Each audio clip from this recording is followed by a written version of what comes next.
네, 삼포도에서 핵심은 분산을 구하는 데 있기 때문에 분산을 구하는 이 방식을 잘 이해해야 된다고 그랬죠. 그래서 여기 표현한 것처럼 분산이란 거는 편차의 제곱의 평균을 말한다.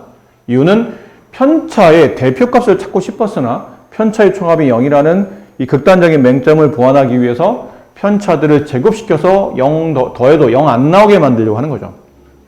그래서 그 편차의 제곱의 평균을 분산이라 말하며 좀 더 내가 원하는 산포에 가깝게 만들기 위한다는 정확한 표현은 아니지만 그런 의미에 가깝게 루트를 씌워서 표준 편차란 값을 구한다. 하지만 분산만 구하면 표준 편차는 저절로 구해지기 때문에 핵심은 분산에 있다. 그럼 분산을 구하는 아마 이 옆에 아마 필기가 돼 있었을 건데 책에 써 있었죠. 분산을 구하는 이제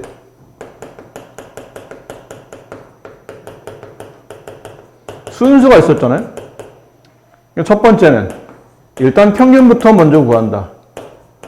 두 번째는 편차를 계산한다. 세 번째는 그 편차들을 제곱시킨다. 그런 다음에 그들의 총합을 별량의 개수로 이렇게 나눠주죠. 그럼 얘를 우리가 두 글자로 분산이라고 부르기 때문에 제일 먼저 분산할 때 구해야 되는 거는 평균부터 구한다라는 거 잊지 않으셔야 됩니다. 그래서 여기 그때 연습 문제 좀 풀었나요? 여기? 과제였죠? 네. 어디까지 과제였나요? 87도까지? 네. 여기 87까지 풀면서 질문 있을까요? 저 앞에 괜찮아요. 이렇게 하세요. 저 75쪽에 18번이요. 75쪽이 원인가요? 네. 네. 18.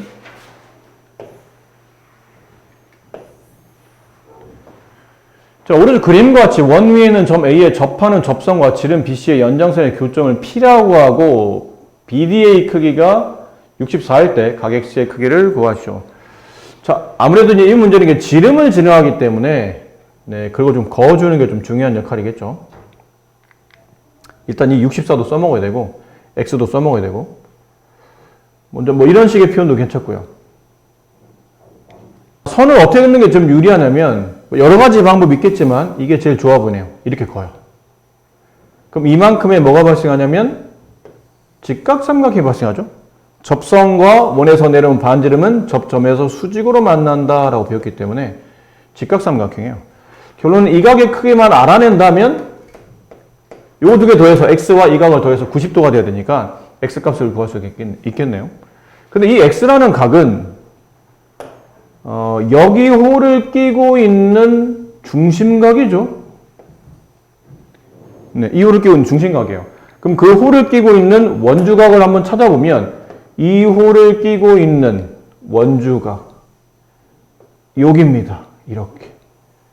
그러니까 여기 보조선 하나를 그어주셔야 돼요. 근데 이 각 크기를 그럼 알면 또 다시 이제 이 각을 알아낼 수 있다는 얘기잖아요. 근데 긋고 나서 보니까 이게 원의 지름을 통과하네? 원의 지름을 양 끝점으로 갖는 원주각 크기는 90도라고 했기 때문에 64를 빼내게 되면 이 각은 26도인 걸 알아요. 그럼 같은 호를 끼고 있는 원주각의 2배가 중심각이므로 이 각의 크기는 26의 2배, 52도가 됨에 따라 x는 38도가 됩니다. 오른쪽 그림에서 선분 AT는 네, 접선이라는 표현이었고 내부의 사각형 ABCD가 내접하고 있어요. 자, BAT가 75, BCD가 95일 때 ABD 네, 그림이 표시가 다 되어 있네요. 그림만 좀 크게 봅시다.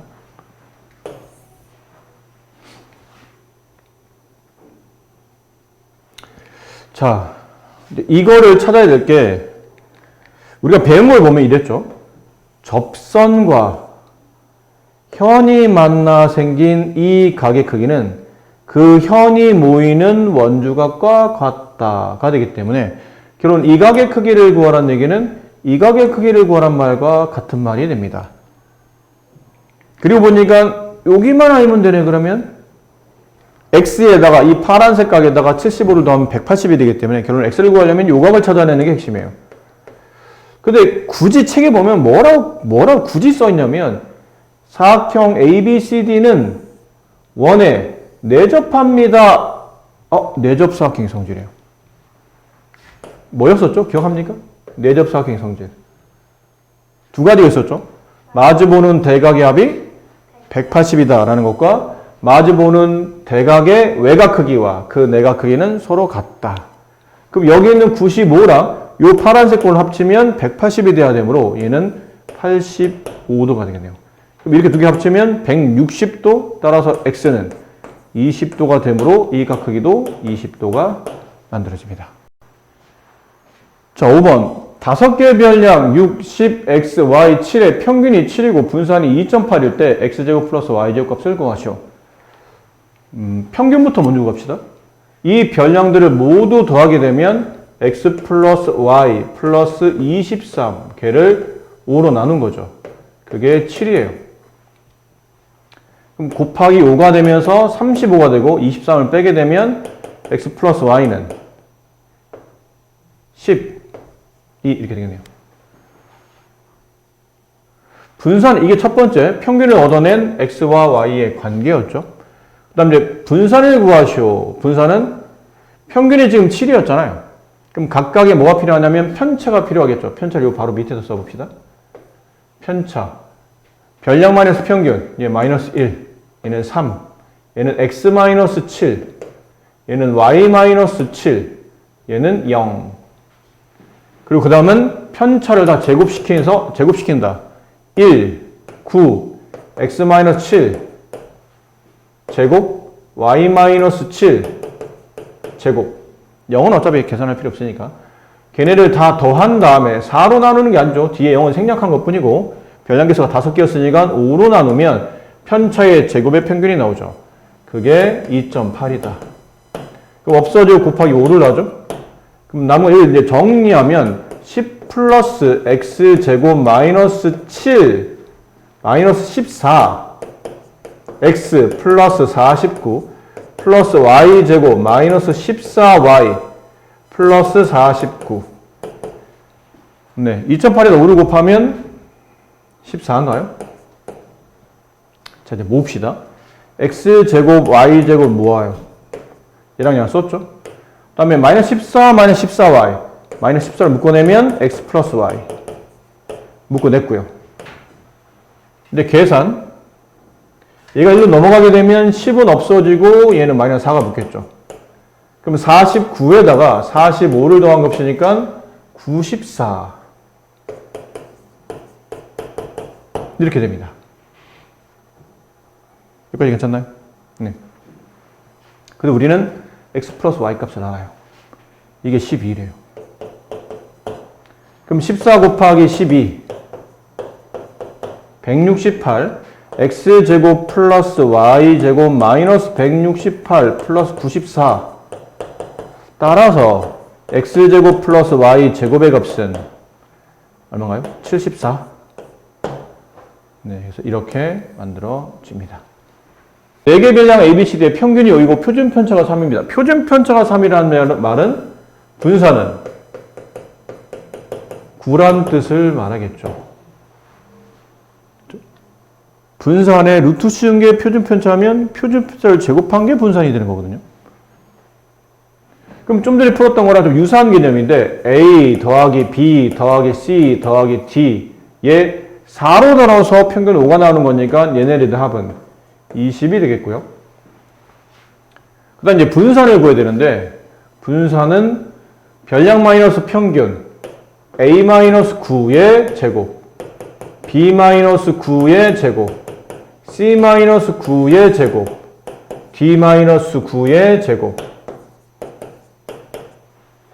걔를 다 더한 다음에 4로 나눴더니 9가 나온 거니까 이 제곱의 합은 36이 될 겁니다. 됐습니까?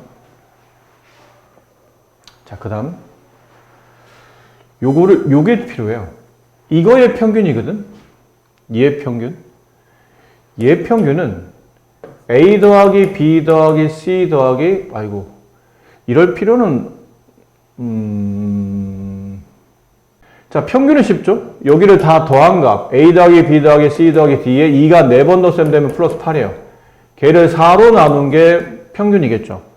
근데 A 더하기 B 더하기 C가 20이었고, 20에다 8 더하면 28, 그다 4 더하면, 4를 나누면 7. 여기 평균은 7이에요. 근데 저기에 표준 편차거든? 저기에 표준 편차. 이렇게 표준 편차 갑시다. 그럼 여기는 별량, A 플러스 2가 별량인데 거기에 7 빼주고 평균이 7이니까 말을 아무도 안 해줍니까? 선생님 정신 못 차리면 얘기를 해줘야죠. 별량 마이너스 평균이잖아요. 평균이 5인데 왜 9를 빼죠? 9를 여기다 9를 어쨌든 별량 A에다가 평균 5를 뺐으니까 A-5의 제곱 B-5의 제곱 C-5의 제곱 D-5의 제곱 걔를 4로 나누면 9가 된 거니까 일단 쓸까요? 4로 나누면 9 이런 뜻이에요. 그래서 이거 없어지고 여기 4를 곱하면 36 이런 거였죠. 자, 근데 이게 왜 선생님 다시 봤냐면 보통 중학교 문제는 이게 짠 맞춰져 있는 게 고등학교 좀 어렵게 나오지만 중학교 거는 짠 맞춰져 있는 경우가 많은데 숫자가 안 맞길래 이렇게까지 안 맞게 낸다고 했는데 보니까 내가 계산을 잘못했어요. 자, 이게 짠 맞춰져 있는 겁니다. 이게 별량, 이 별량, 이 별량, 이 별량. 근데 표준 편차를 구하래요. 그러면 어쨌든 분산을 찾아야 되고 분산 구하려면 평균 찾았어야 되고 평균 찾았다면 편차를 계산해야 되죠. 그럼 별량 마이너스 평균, 별량 마이너스 평균 이렇게 별량 마이너스 평균 해줘야 되죠. 그럼 이거는 7 빼고 7 빼고 7 빼고 별량 마이너스 평균 하면 A-5, B-5, C-5, D-5가 편차가 됩니다. 그 편차의 제곱의 평균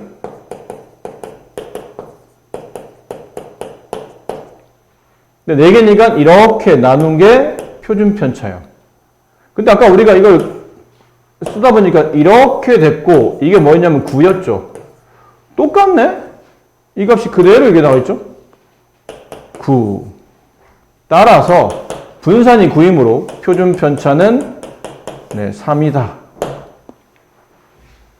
인데 잠깐만요. 끝난 게 아니라 아까 이거 할 말이 많다고.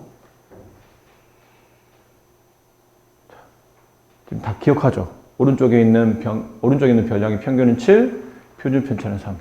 오른쪽에 있는 이 원래 별량 값에 이식을 다 더했어요. 이식을 다 더해서 새로운 별량을 만들었는데 그 별량의 평균이 7이었어요. 표준 편차는 3이었어요. 그래서 원래 2를 더하지 않았던 평균과 표준 편차를 비교해 보니까 변하지 않았을 때 평균값은 5, 표준 편차값은 3.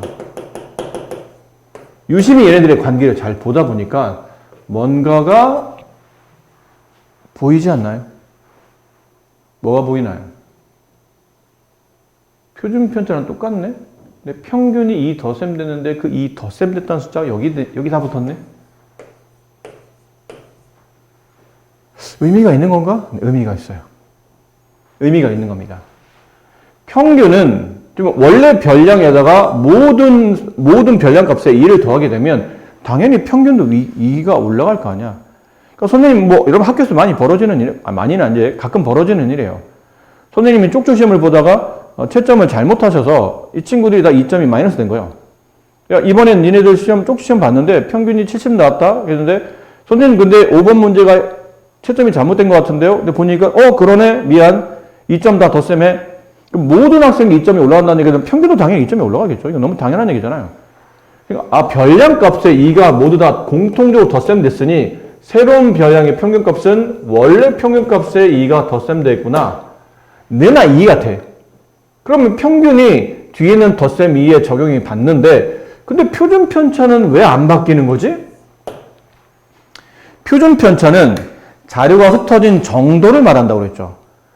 근데 이게 좀 설명이 약간 짜치지만 이런 왜 선생님 그 삼포도 할 때 저번에 이런 그림 그려드렸죠. 우리 반 평균이 70이야. 근데 우리 반 학생들이 이런 모양으로 70을 기준으로 점수대가 이렇게 분포되어 있어요. 옆반 갔더니 옆반 평균도 70이야. 근데 그쪽 친구는 이렇게 분포가 돼 있어. 그럼 똑같은 평균 70이지만 이쪽이도 분포 상태가 고르죠. 흔히 3포도가 적고 오른쪽 3포가 큰 겁니다. 3포는 평균을 기준으로 자료가 흩어진 정도를 말한다고 했지. 근데 만약에 처음에 왼쪽에는 A, B, C, D의 표준 편차가 3이라는 뜻은 예를 든 겁니다. 여기 우리 반 평균을 기준으로 자료가 흩어진 정도가 표준 편차는 흩어진 정도가 있으니까 이 정도로 흩어져 있다고 칩시다. 근데 이 친구들의 점수를 전부 다 2점을 위로 끌어올려요. 점수를 2점 위로 끌어올리면 평균 72, 평균 72로 올라갈 뿐이지 이 자료가 흩어진 정도가 바뀌지는 않겠죠. 그러니까 3포는 그대로 유지가 된다는 뜻이요. 자료가 흩어진 정도는 변함이 없다는 뜻이야. 자, 그래서 여기 책에다 잠깐 필기해 두실래요? 이왕 공부하신 거니까. 만약에 별량값이 처음 별량값은 이렇게 돼 있어요. x1, x2, x3, 땡땡땡, xn. n이 뭐예요? 그러면 총 n개의 별량이 있다라고 생각합시다. 네. 근데 여기다가 내가 어떤 짓을 합니다. 무슨 짓이냐면 거기다 a를 곱하고 b를 더해요. 그러면 새로운 바뀐 별량이죠. 변경된 별량은 ax1 플러스 b라고 나오고 ax2 플러스 b라 나올 것이며 ax3 플러스 b라 나오고 이런 별량에서 마지막까지 하면 axn 플러스 b가 나올 거예요. 모든 별량이 a, b 플러스 b. 자, 이렇게 했을 때 최초에 있었던 이 처음에 있었던 값에 이 자료에 평균값을 구해봤어요.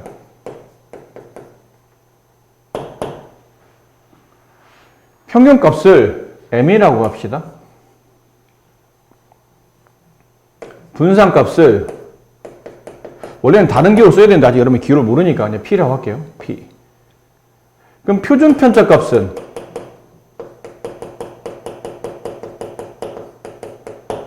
루트 p 이렇게 되겠죠?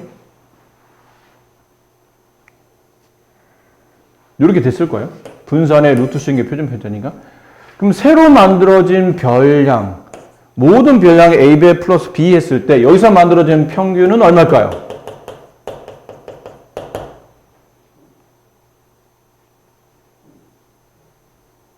원래 있는 평균값에 a, b 플러스 b 이렇게 됩니다. 똑같아요.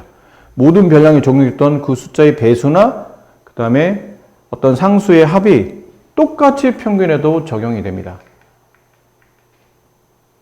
그럼 분산과 표준 편차는요?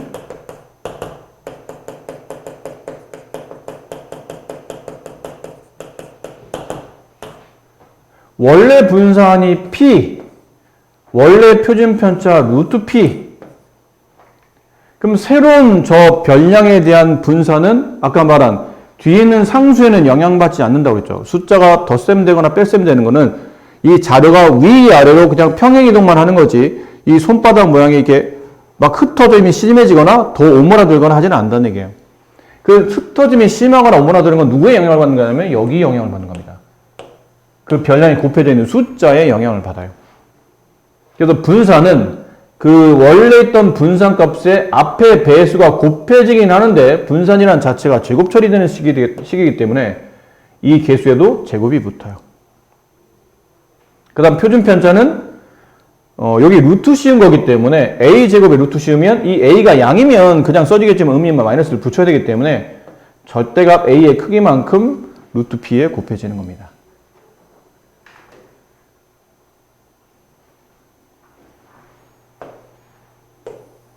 그래서 이 개념을 통해서 간단한 예를 들어서 x1, x2, x3, x4가 있었어요. 여기 평균값이 3이었고 분산값이 뭐 5였다고 예를 든 겁니다. 이렇게 예를 들었다고 칩시다. 그러면 마이너스 2x1 플러스 3 마이너스 2x2 플러스 3 마이너스 2x3 플러스 3 마이너스 2x4 플러스 3 이렇게 별량에 마이너스 2와 3을 각각 더한 겁니다. 그럼 이랬을 때 새로 만들어진 이 별량의 평균값은 뭡니까? 그러면 원래 평균값 3에다가 마이너스 1을 곱하고 3을 덧셈하면 된다는 뜻이에요. 새로운 평균값은 마이너스 3이 됩니다. 그럼 분산값은요, 그러면 원래 분산값 5인데 뒤에 있는 상수에는 영향을 안 받고 앞에 있는 저 배수의 제곱배만큼 곱해지는 겁니다. 4, 5, 20 이렇게 되겠죠. 그럼 분산관은 루트 씌우시면 돼요. 그럼 표준편차니까 표준편차는 2루트5의 값을 갖게 됩니다. 이렇게 이해하시면 원래는 이게 이 점에 대한 이해가 안 돼 있으면 꽤 복잡한 계산식을 써야 됩니다. 막 제곱식 써야 되고 문자 이렇게 나오고 힘든 식이 나올 텐데 이 개념을 좀 알고 있으면 저런 복잡한 개념에 숫자가 많이 변형되어 있는 형태도 단박에 답을 계산할 수 있는 식이고 이거는 고교 과정이죠. 사실 중등부에 따로 설명하지 않았지만 고등부에 약간 어려운 문제 보면 이렇게 나오긴 하거든요. 알아두면 여기저기 쓸모가 있어요. 그래서 이 문제도 사실 이런 개념에 맞추어서 이 문제도 풀어보면 원래 별량값에 이만큼 덧셈했네? 평균은 2가 덧셈 되겠고 앞에 배수는 딱히 바뀐 게 없기 때문에 원래 표준 편차 값이 3이라면 새로운 표준 편차 값도 여전히 3이겠구나. 금방 답을 구할 수 있는 겁니다. 또 다른 문제요?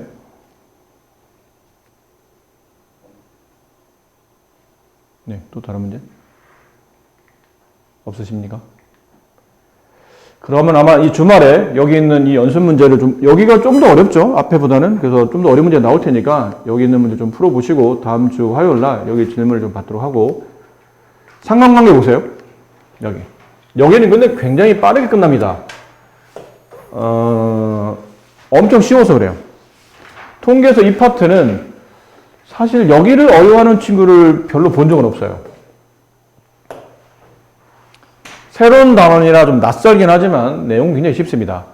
두 별량 사이의 관계를 알기 쉽게 좌표 평면 위에다가 점으로 표시한 이 그림을 우리는 산점도라고 불러요. 그 산점도에서 그 두 별량 사이의 관계를 표현한 거를 보통 서로 무슨 관계 있느냐? 상관관계라 부르고 그 상관관계를 크게 세 가지로 구분하는데 양의 상관관계, 음의 상관관계 발음이 안 됩니다. 상관관계 없음이라고 말하는데 양의 상관관계는 뭐냐?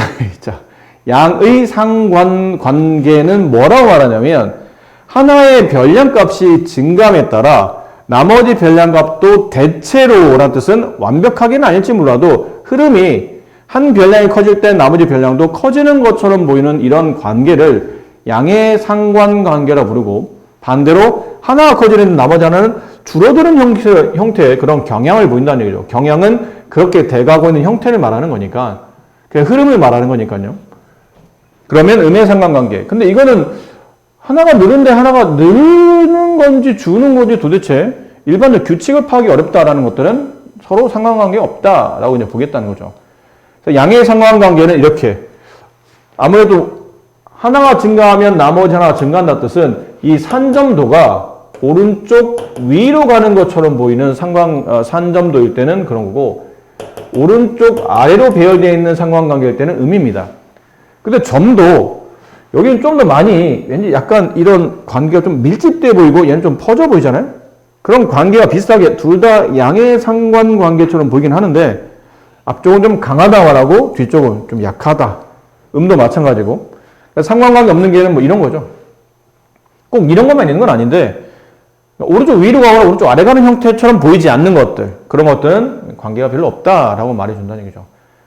예를 든다면 양의 상관관계 중에 가장 대표적인 거 뭐 있을까요? 별량 하나 커지면 나머지 하나는 별량 커지는 거. 여름철 기온과 아이스크림 판매량 뭐 이런 것들 있죠. 여름철 기온이 높아져. 그럼 아이스크림 판매량도 대체로 많아지잖아. 한여름에 아이스크림 많이 먹지 추운 날에 아이스크림 잘 안 먹잖아요.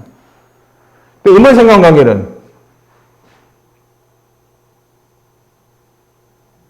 겨울철 기온과 난방비 뭐 이런 거. 겨울철 기온은 자꾸 작아지면 작아질수록 난방비는 커지죠. 반대로 온도가 바깥의 외부 온도가 올라가면 난방비는 좀 줄어들지. 그런 것들이 보통 음의 상관관계가 되겠고 상관관계 없는 거는 그냥 느낌만 봐도 얘네들이 무슨 관계 있나?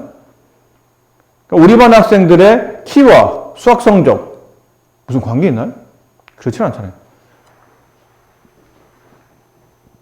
이런 걸 하는 겁니다.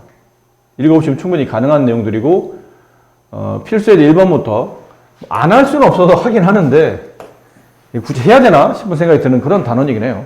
그러니까 우습게 보자는 게 아니고 내용이 굉장히 단순하다는 뜻이죠. 오른쪽 그림은 어느 반 학생 15명의 수학 성적과 영어 성적에 대한 산점도예요. 1번. 수학 성적과 영어 성적이 모두 80점 이상. 수학 성적이 80 이상인 사람은 여기 모여 있습니다. 여기에 오른쪽. 영어가 8점 이상인 사람은 여기에 위쪽. 그럼 결론은 여기 있는 사람들이죠. 총 몇 명입니까? 그러면 4명입니다.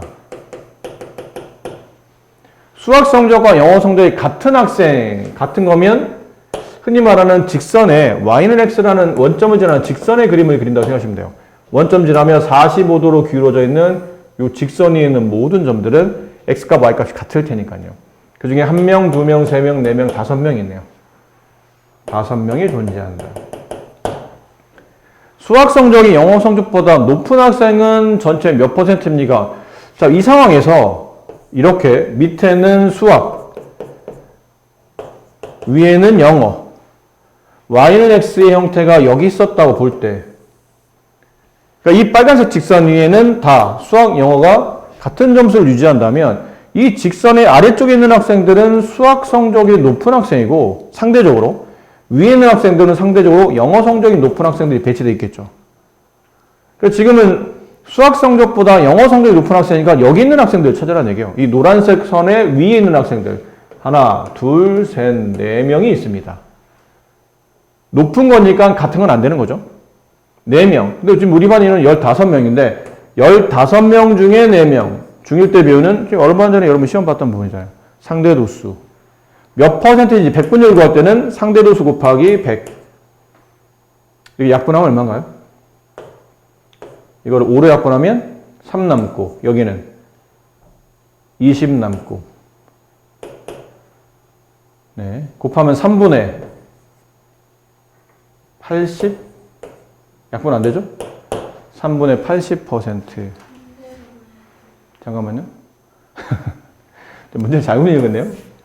아까 읽을 때 이렇게 안 읽었는데 왜 이상하다? 지금 보니까 왜 반대로 돼 있지? 수학 성적이 영어 성적보다 높은 사람이에요. 아닌데? 나 분명 영어가 더 높다고 봤는데? 무슨 일이죠? 하나, 둘, 여기 밑에죠? 네, 여기 써드린 것처럼 수학성이 더 높은 사람, 둘, 넷, 여섯. 6명. 그럼 15분의 6 곱하기 100. 약분하면 3 남고, 여기 약분하면 20 남고, 여기 약분하면 2가 남고, 그래서 40% 이렇게 정리. 2번은 그냥 안 쓰고도 할 수 있을 것 같죠? 여름철 기온이 높아질수록 에어컨 사용량 대체로 늘어납니다. 자, 여름철 기온을 X, 에어컨 사용량을 Y라고 했을 때 다음 상관관계 중 어떤 게 적절합니까? 어떤 게 적절해요? 근데 기억이 적절하겠죠. 네. 이거 둘은 양의 상관관계니까 온도 높아지면 네, 에어컨 사용량도 커지는 것, 높아진다는 표현보다는 커진다라고 좀 잘 맞을 것 같으니까 그렇게 보시면 양의 상관관계이다라는 표현이고, 네. 보시면 딱히 설명드릴 게 없어요. 네, 다 설명했습니다. 그러면 3학년 2학기 파트가 이제 마무리가 됐고요. 근데 여기가 좀 내용이 어려우면 여러분이 풀고 좀 선생님이 봐드리고 질문도 봐드리고 할 텐데 사실 경험적으로 말씀드리면 딱히 여기서 크게 질문이 나오진 않아요. 보통 알아서 잘 푸는 단원이라 요거는 저쪽 넘어가서 푸시고 그 질문은 다음 주에 일단 하는 걸로 합시다. 여기서 앉아서 푸는 거는 뭐 시간 정도 남을 수도 있으니까. 괜찮죠? 이번 주만 일단 좀 여기 수업을 좀 빨리 마무리하도록 할게요. 네, 건너갈까요?